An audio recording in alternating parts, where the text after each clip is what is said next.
না এরকম মনে হয় নাই। যেটা হইছে আলহামদুলিল্লাহ। হয়তোবা হইতেও পারতো এটা, বাট এটা আমার হাতে নাই। তো যেটাই হয়েছে ইনিংসটা শেষ করতে পারছি, এটাই ভালো লাগছে নিজের কাছে। হ্যাঁ, অবশ্যই আমি এনজয় করছি। চেষ্টা করছি নিজেকে কিছুটা সময় দেওয়ার। বল একটু লেটে আসতেছিল। যদি আমি আমি চিন্তা করছি আমি আর দাদা যদি আমরা নিজেদের সময় দেই, তাহলে হয়তোবা পরে আমরা এটা কাভার করতে পারবো। তো সেম প্ল্যানে আগাইছি, আমি নিজেকে একটু সময় দিছি এবং বাজে বল পানিশ করছি। আমি কখনো ভাই এভাবে চিন্তা করি না। জাস্ট আমাদের সামনে আর ২টা ম্যাচ আছে। ২টা ম্যাচ আমরা কিভাবে ভালো শেষ করতে পারবো, সেটাই প্ল্যান থাকবে আমাদের। সবাই সেভাবেই চিন্তা করতেছে। যদি হয়ে যায় হয়েও যেতে পারে, বাট আমি নর্মাল যে প্ল্যানে খেলি সেম প্ল্যানে খেলার চেষ্টা করব। দেখেন ওইটা ডিফারেন্ট ফরম্যাট, ওডিআই ফরম্যাট। এখানে যেরকম প্রথম পাওয়ার প্লেতে মানে কুইক খেলতে হয়, রান তুলতে হয়, ওইখানে হয়তো আরও একটু বেশি সময় পাওয়া যায়।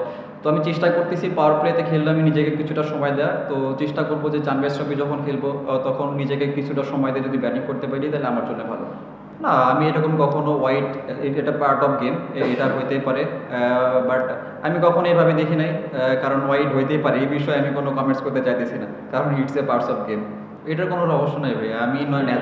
আমি ন্যাচারালি এরকম খেলি। প্র্যাকটিসে ট্রাই করি নিজের যেটা স্ট্রং জোন সেটা নিয়ে কাজ করার, এবং যেটা আমার গেমে যে ভুলগুলো হয় সেগুলো নিয়ে কাজ করার। তো এটার কোনো রহস্য নেই ভাই। জাস্ট আমি নর্মাল ন্যাচারাল খেলা খেলি। সত্যি কথা বলতে আমরা এখন শেষ দিকে এসে এগুলো চিন্তা করতেছি না।